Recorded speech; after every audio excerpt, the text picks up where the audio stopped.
Hello there, welcome back to the channel. Today we're going to be looking at the different types of Stargate that exist within, well, the Stargate universe. The devices that literally give their name to the entire universe. Out of universe. Anyway, before we get started on this topic, please like, share and subscribe. And let me know what was your favorite Stargate series down below. And spoilers, it's no one's is Stargate Infinity, is it? But if it is, let me know. With that said, let's get into the different types of Stargates.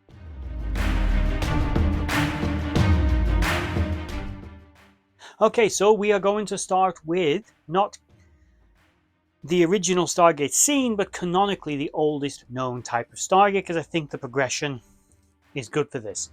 Stargates, what are they exactly before we get started?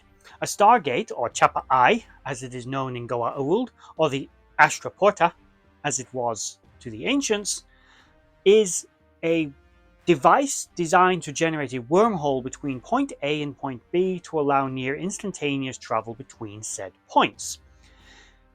And that's pretty much it. They're made from naquadah as their primary material because naquadah is basically incredibly utilitarian and can store a lot of power. And quite frankly, they're really goddamn old.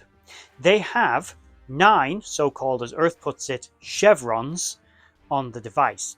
But it only requires 7 to dial a specific address in your local region of space. 8 chevrons are extragalactic, in other words, traveling between the Milky Way and Pegasus galaxy, or Pegasus and Orilla, or somewhere like that. 9 is basically really far. Really far. Specifically, it's known to dial a destiny, but it's reasonable to conclude that a 9 address gate would also be another Stargate that's simply much further away than just a neighboring galaxy, maybe another galactic cluster or wherever.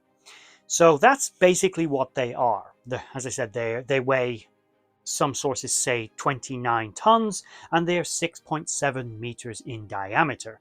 They're basically a big donut that creates a wormhole in the middle.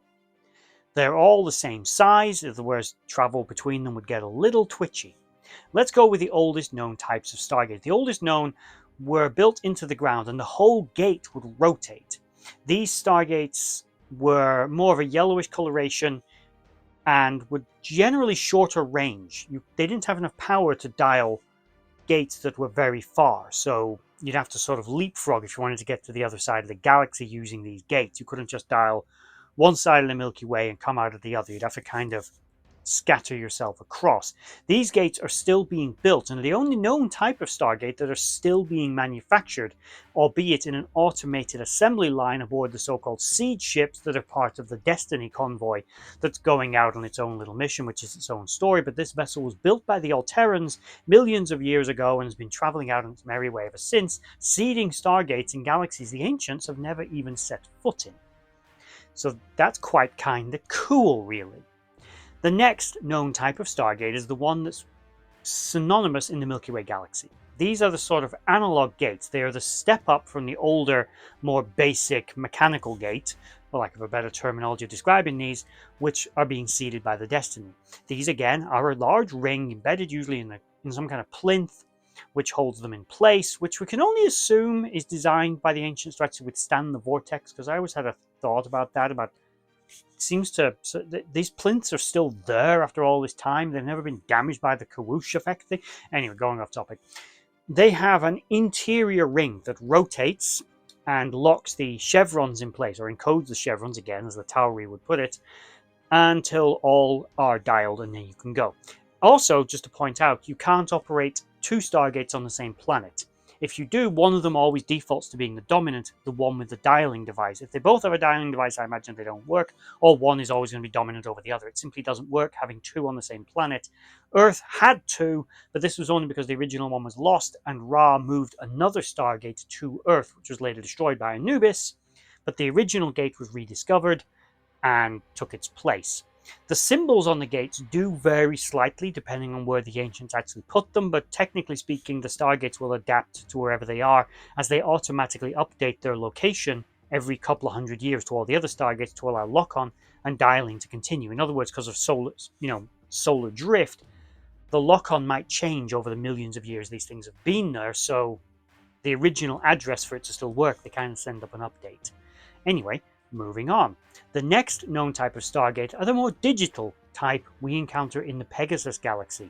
These Stargates were more purplish coloration rather than the yellow or grey of the previous. They have more light up parts. They're a little faster on the dialing, but generally they work in the same way. They're still in the same diameter as built from Naquita, and they're compatible with all the same technology.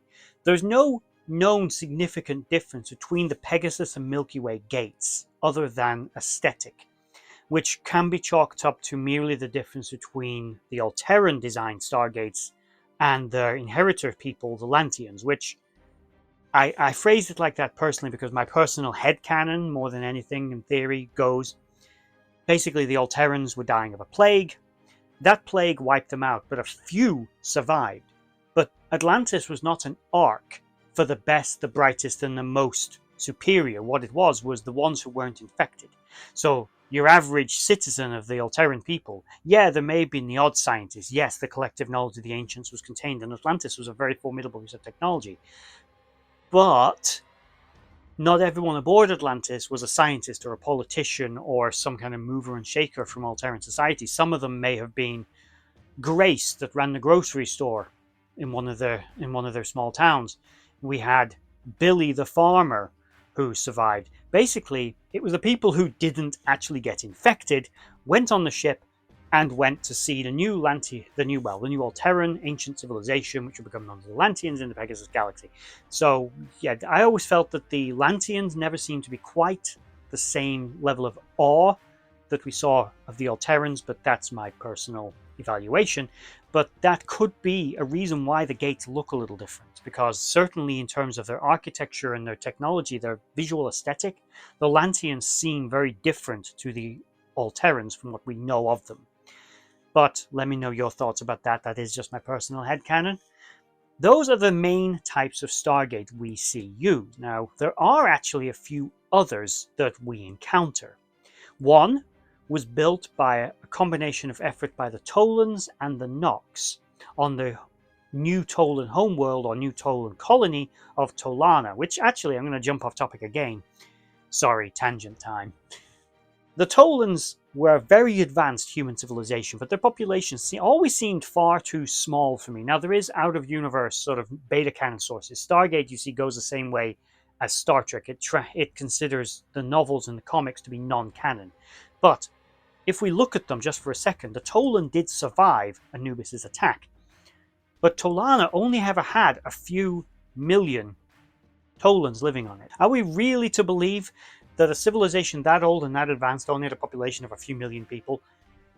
They should have been increasing in number rapidly, even if they had some kind of population control like the Ashen, or they simply just chose not to, or maybe for whatever reason their population had decreased in the disaster that took out their homeworld, maybe, but I don't think so. They never had any other colonies. None. Tolana was it. I always figured there's more of them, probably millions, tens of millions, if not hundreds of millions more Tolans somewhere. After all, they were very secretive about their technology, and maybe they didn't want the Tauri and the Goa'uld knowing the location of their new homeworld, so Tolana was like a decoy.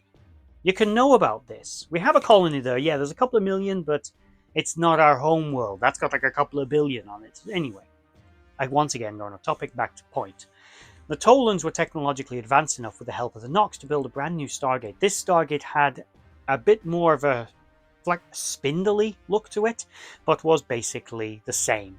It lacked the rotating section, which was typical of gates in the Milky Way, but visually it did look a little closer, although it wasn't the same as, but did look closer to the Pegasus style gates, and that's probably not a coincidence, as the Nox would have been familiar with that kind of technology and how it had evolved. And I doubt that was simply an aesthetic choice by the Tolans. Another smaller gate was actually built by a deascended being using spare parts and components on Earth. And basically said, yeah, you'd be surprised what you can do. I mean, it only worked once, but the point is he was able to build a Stargate out of junk and travel through it to get off-world. That's kind of impressive. And this is sort of, again, a little bit away from that, but the Ori. The Supergate was certainly built by the Ori. This tells us that the Ori, but the Ori definitely would know how to build Stargates. But as the Ori were non-corporeal and weren't really getting involved, this means the Priors, at least, if not the humans of the Ori's galaxy, and my guess would be because the Priors are fairly small in number, they had a bit of help. My guess would be, despite the fact that they were religious zealots, there were quite a few scientists amongst the Ori's followers. They were able to build Stargates. They certainly had rings, which we do know were a reverse engineered sort of basic version of a Stargate. They were similar technology, just sort of on a smaller scale. So it's reasonable to assume that the Ori had Stargates, which we never got to see. The only time we see evidence that they use Stargates on any level is on a mural on the wall at one point in like Adria's little chamber, which shows the soldiers of the Ori walking out of a gate that looks suspiciously like a Milky Way Stargate. Now, it could be that they use the same design of Stargate, but considering how kind of ethereal and, I don't know, elvish a lot of their tech tended to look, it would have been really cool to see like a big gleaming white gate with all like the Ori glyphs all over it, which we never see, so I don't know that's what they look like, but they may have just looked like the same ones in the Milky Way. They may have looked like the ones the Destiny was seeding, but we have to consider that the Stargates being made by the Destiny were built by the Alterans a long time after they had had their civil war and their civilization had splintered in two, creating the Ori and the Alterans, basically the religious fanatics that were the Ori and the more atheist, scientifically minded Alterans. The Alterans lost the war and had to leave. Now, we know the Destiny was built in the Milky Way, but the Ori were never in the Milky Way. We don't really know the full history of this conflict, and it's outside of the scope of this video, but at some point, the Ori certainly gathered enough knowledge, maybe only after they ascended, did they learn how to make Stargates, and they're the ones who told the Priors, or it's possible there was an exchange of technology for all we know. The Alterans and the Ori, despite the fact that they had been at war, it could have been the same as the United States and Soviet Union, didn't like each other, didn't get along, but kind of were still in each other's orbit, and that doesn't mean that there was no contact whatsoever, and perhaps there was some technological exchange, either willingly or unwillingly, both ways. For all we know, it was actually the Ori that invented a Stargate, or a primitive version, an even more primitive version of the Stargate existed in that galaxy in the first place, and the ones we see in the Destiny are actually a more advanced version of them. Once again, going off on a tangent onto something that is very much outside the scope of this episode. The other races that are known to be able to build Stargates, it's not clear if the Goa'uld could actually make them. They claimed to have made them, but the Goa'uld also claimed to be gods. It's possible they knew how to make them. They certainly knew how to make ring transporters. It's possible they knew how to make Stargates. It's possible, maybe even more likely, that Anubis and his followers were able to make new Stargates, but that's again not entirely clear. Certainly ascended beings knew how to make them. The Azuran replicators knew how to make Stargates as they were witnessed actually making them. And the Asgard knew how to make them. And I'm going to go out on a bit of inductive reasoning and say that the Furlings, the last of the Great Four races we've never actually encountered, probably knew how to make a Stargate. But those are all the Stargates we actually see in use by anyone in the Stargate universe. Earth, the Tauri, they don't know how to make them, just know how to use them, pretty much like everybody else. The Wraith, there's no evidence that they know how to make them. The Asgard don't widely use them, although they did utilize them on some of their planets in their home galaxy. We know that once their civilization died off, the remaining Asgard that are remaining in Pegasus don't use the Stargates for security reasons, because it would make them too easy to find for the Wraith, if nothing else, so they don't really widely use them. Whether they have retained the knowledge to still make Stargates is unclear, because they've been separated from the rest of Asgard society for about 10,000 years, with the rest of the Asgard considering those individuals to be criminals and outlaws, and basically if they turned up in Asgard space, they'd have been arrested and thrown in prison, would be the most likely thing that would have happened to them.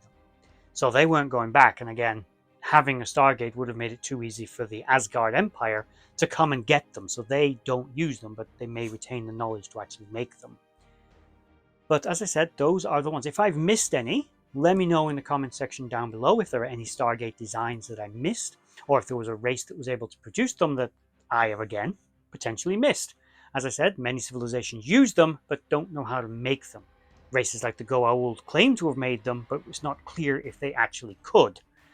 So, again, let me know all your thoughts in the comment section down below. And with that said, if you made it to the end of this video, I really thank you for watching. Please hit like, share, and subscribe, and also hit the bell notification icon if you actually want to stay up to date with videos from this channel. And again, I'm going to say I am surprised and also grateful for the sheer number of subscribers I've actually got right now on this channel, because I do this for fun. I don't really earn any money off it. I actually do have a job. This isn't what I do for a living. This is just something I do for fun.